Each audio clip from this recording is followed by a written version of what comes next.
آپ خواتین کی بات کرتے ہیں، ان کے تقدس کی بات کرتے ہیں، اس نسبت سے تو میں آپ کو یہ اظہار کروں کہ آپ کو ایسی باتیں نہیں کرنی چاہیے، کیونکہ اس اسمبلی میں طارق اعوان صاحب بیٹھے ہوئے تھے نا، آپ کی جماعت کے دوسرے لوگ بھی بیٹھے ہوئے تھے، انہوں نے دائرہ اپنی اس بہن اور اس خاتون کے ارد گرد کیوں نہیں بنایا؟ جس طرح کی سیاست آپ کر رہے ہیں یہ قائد اعظم کی سیاست نہیں ہے، یہ نواز لیگ کی سیاست ہے۔ نہ اس محترمہ کو اس طرح کا شو آف کرنا چاہیے تھا، اور نہ ہی وہاں پہ موجود افراد کو ایسا برتاؤ کرنا لازم تھا۔ یہ وہ خاتون ہیں جو سبز لباس میں ملبوس ایک ماڈل کی مانند گھڑی لہراتے ہوئے اسمبلی کے اندر دائرے میں چکر لگا رہی تھی۔ بسم اللہ الرحمن الرحیم۔ قومی اسمبلی میں حزب اقتدار پہ شہباز شریف صاحب برا جمع ہو گئے ہیں، ان کے بالمقابل حزب اختلاف کی جانب سے عمر ایوب صاحب قائد حزب اختلاف ٹھہرے۔ 201 ووٹ ہیں شہباز شریف صاحب کے، 92 ووٹس ہیں عمر ایوب صاحب کے۔ قومی اسمبلی میں اب تک ہونے والی تقاریر کو بڑے غور سے دیکھا ہے، میں نے سنا بھی ہے، تاثرات چہرے کے بھی اور خد و خال بیان کے بھی میں نے بغور جائزہ لیتے ہوئے یہ سوچنے کی کوشش کی ہے کہ اس تمام تر ماحول میں جمہوریت کا اگلا اقدام کس طریقے سے منظر عام پہ دیکھنے کو ملے گا۔ دیکھیے، اس وقت دو طرح کی صورتیں ہیں۔ جتنے بھی نمائندے، چاہے وہ سنی اتحاد کے نام پہ ہوں یا چاہے پی ٹی آئی کے نام پہ ہوں، وہ ایک روپ ڈھالے ہوئے ہیں، اور وہ ہے عمران خان کا روپ۔ یعنی ایک طرف عمران خان ہے اور دوسری طرف تمام تر جماعتیں۔ تو ایک ریلیونٹ فیکٹر جو ہے وہ عمران خان صاحب کا دیکھنے کو ملا ہے۔ اب پاکستان اسلامک بھی ہے اور ریپبلک بھی ہے، اور اس بنیاد پہ ہمارے آئین کی دو صورتیں ہیں۔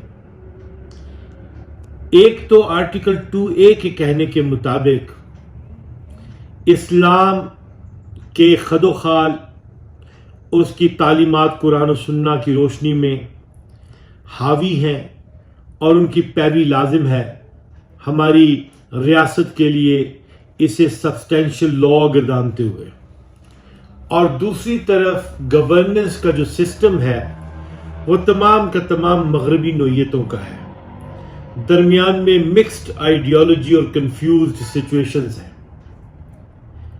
پھر سیاست پہ علمی بحث جو ہے وہ مفقود ہو گئی ہے،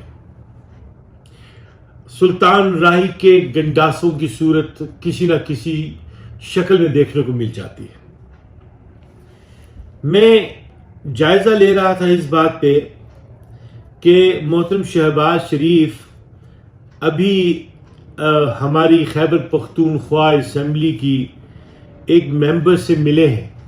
یہ وہ خاتون ہیں جو سبز لباس میں ملبوس ایک ماڈل کی مانند گھڑی لہراتے ہوئے اسمبلی کے اندر دائرے میں چکر لگا رہی تھی،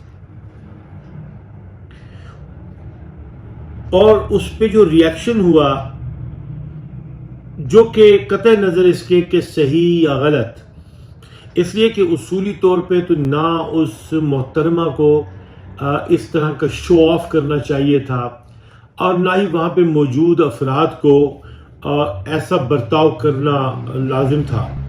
لیکن ہمارے شہباز شریف صاحب نے کہا کہ اسلامی روایات، عورت کا مقام، پھر انہوں نے قرآن و سنت کا ایک تاثر دے کے اسے ایک بھیانک اقدام بھی قرار دیا۔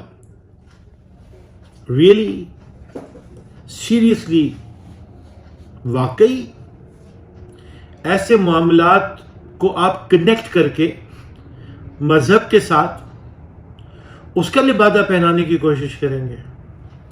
تو یہ جو اسلامی روایات اور اسلامی تعلیمات کا غلط جو ریفرنس ہے نا، وہ اس سے پہلو تہی کرنی چاہیے. قرآن مجید میں کافر سے زیادہ تذکرہ منافق کا موجود ہے. سو ایک مملکت جو اسلام کے نام پہ معرض وجود میں آئی ہے نا، اس میں آیتوں کو، اس میں اسلامی تعلیمات کو تروڑ مروڑ کے پیش کرنے کی کوئی ضرورت نہیں ہے. پنجاب بالخصوص لاہور میں وہ جو ہاتھ بنائے گئے ہیں خواتین کے اور چوک میں لا کے ان کی نمائش آج بھی جاری ہے، وہ کس کی نسبت سے بنائے گئے تھے؟ پھر فیوڈرل لارڈ جس نے کتاب لکھی وہ مصطفیٰ کھر صاحب کی نسبت کے بعد اب کس کی نسبت میں ٹھہری؟ ہمارے اس ملک میں پارلیمنٹ یعنی بازار حسن سے پارلیمنٹ تک کا سفر اور اس سے وجود میں آنے والی اسمبلیوں کا تذکرہ بہت پرانا ہے. فیوڈرل لارڈ اور منطق سیاست کا اظہار، اس کا تذکرہ بھی بہت دیکھنے کو ملتا ہے. لیکن یہاں پہ جاننے کی بات یہ ہے کہ ہم لوگوں کو ایک طرف تو اسلامی تشخص بحال کرنا ہے اور اس کے لیے جمہوریت کو اس نظام پہ لے کے آنا ہے، اس مقام پہ لے کے آنا ہے جہاں ہمارا کانسٹیٹیوشن اوپن ہوتا ہے اور وہ کہتا ہے حاکمیت اللہ تعالیٰ کی اور اس کی تعلیمات بصیغہ ٹرسٹ جو ہے عوام کے ذریعے منتخب نمائندوں تک پہنچے گی. تو ایک طرف تو اسلامی تشخص کی ذمہ داری جو ہے نا وہ پاکستان کی عوام پہ ہے، اور دوسری طرف آپ تو نہ فلسطین کے لیے بول رہے ہیں نہ اس کے لیے کوئی عملی کام کر رہے ہیں. کشمیر پہ آپ نے کمپرومائز کیا. آپ کی گزشتہ حکومتوں میں فارن آفس انڈیا کے حوالے سے بات نہیں کر سکتا تھا. آپ کی فارن پالیسی کی وجہ سے کشمیر میں جس طریقے سے مودی سرکار نے آ کے تسلط قائم کیا، ایسا کبھی ہو ہی نہیں سکتا تھا اگر آپ کی وہ منفی پالیسی نہ ہوتی.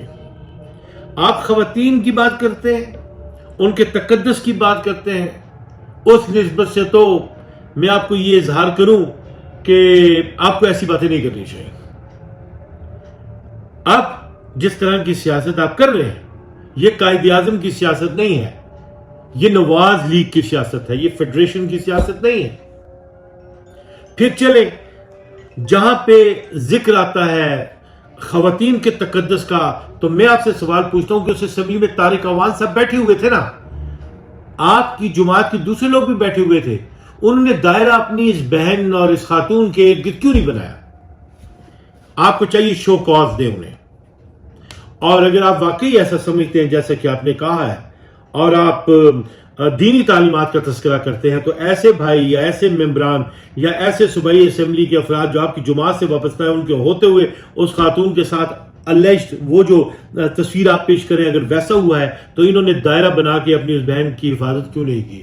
شو کاز دیجئے اس بات پہ.